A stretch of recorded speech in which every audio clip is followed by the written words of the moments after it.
प्रणाम। मैं कनकलता। मैं कोई ऐसा विशेष व्यक्तित्व नहीं हूँ जो किसी को कुछ शिक्षा दे सकूं या कुछ बातें बता सकूं, लेकिन मेरे मन में कुछ ऐसे विचार आते, आसपास की गतिविधियों को देख करके मेरे मन में यह विचार आता है कि अगर हम अपने रोज़मर्रा की ज़िंदगी में घटित होने वाली घटनाओं को अगर ध्यान दें कि वो क्यों घट रही हैं और ये घटनाएं जो हैं हमारे ऊपर कितना प्रभाव डाल रही हैं, हमारे मानस को, हमारे विचारों को कितना आंदोलित कर रही हैं, किस तरीके से हमें क्रोध, सुख, दुख का अनुभव करा रही हैं।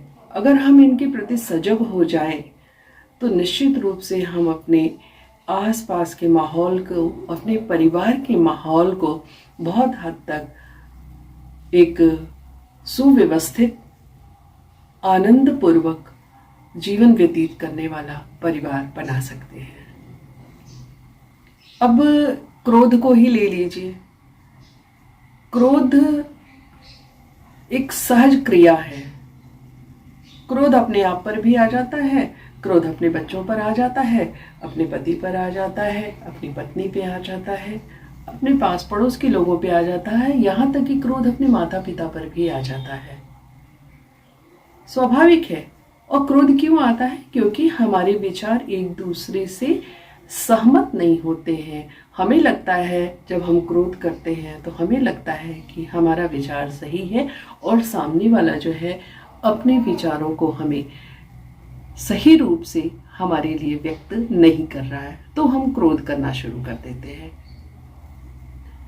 लेकिन क्रोध करते समय अगर हम अपने आप को सुने, अगर हम इस बात पर ध्यान दें कि जो हम क्रोध के समय शब्दों का प्रयोग कर रहे हैं, जो हम बोल रहे हैं, जो हम कह रहे हैं अपने सामने वाले व्यक्ति के लिए, जिसके प्रति हम क्रोध व्यक्त कर रहे हैं, उसको हम स्वयं सुने।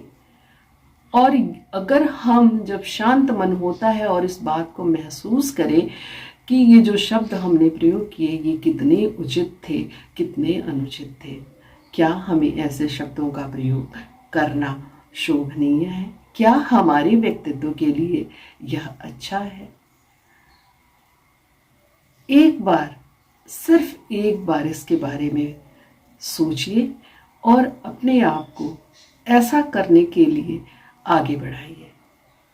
आप देखेंगे कि बहुत हद तक आप अपने क्रोध पे नियंत्रण करना शुरू कर दे रहे हैं। जानते हैं क्रोध करना चाहिए, मैं नहीं कहती क्रोध नहीं करना चाहिए, लेकिन क्रोध की सीमा निर्धारित करना भी हमारे हाथ में होना चाहिए, हमारी मुट्ठी में होना चाहिए।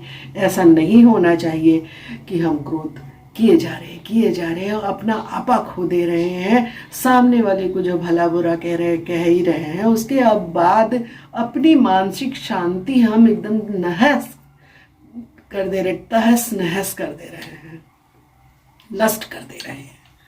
घंटों इस चीज के बारे में, जो एक छोटी सी घटना हमें क्रोध दिला दी है, उसके बारे में विचार करते करते करते हम अपने आगे आने वाले सब समय का आनंद समाप्त कर देते हैं। कहाँ तक उचित है? विचार अवश्य कीजिएगा। और अगर आपको हम मेरे इस विचार से, इस छोटे से एक अभिव्यक्ति से अगर आपको लगता है कि कहीं हल्का सा आपके मानस पे इसका अनुकूल प्रभाव पड़ा है, तो आप प्रयास कीजिए कि आप क्रोध के समय स्वयं का नियंत्रण मत खोएं।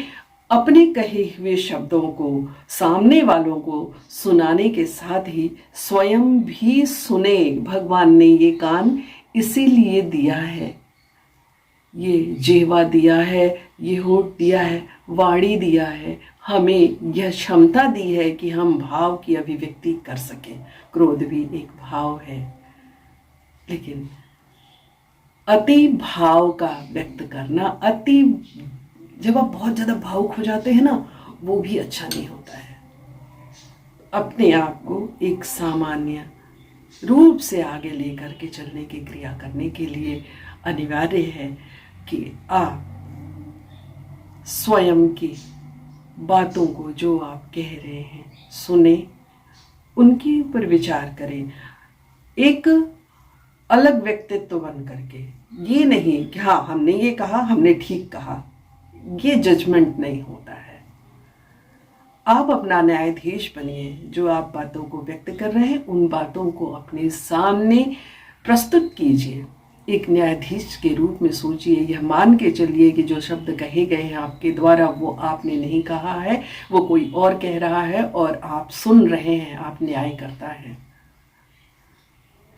जिस दिन इस तरह से सोचने की क्रिया आपके अंदर आएगी ना, तो आपके जो परिवार में छोटी छोटी बातों के ऊपर जो तनाव हो जाता है, इतना सारा वह मनुष्य हो जाता है, ऐसा आदमी पकड़ करके ऐसे ऐसे माथा पीटने लगता है, सोचता है कि क्या कर डालूं, अपने आप को खत्म कर दूं कि सामने वाले को तहस नहस कर दूं, नष्ट कर दूं।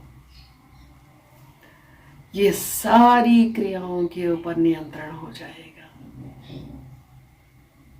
विचार करिएगा। प्रणाम।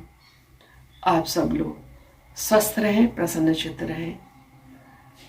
परम प्रभु ईश्वर की कृपा सदैव हम सब के ऊपर बनी रहे। जय श्री कृष्ण। ओम नमः शिवाय।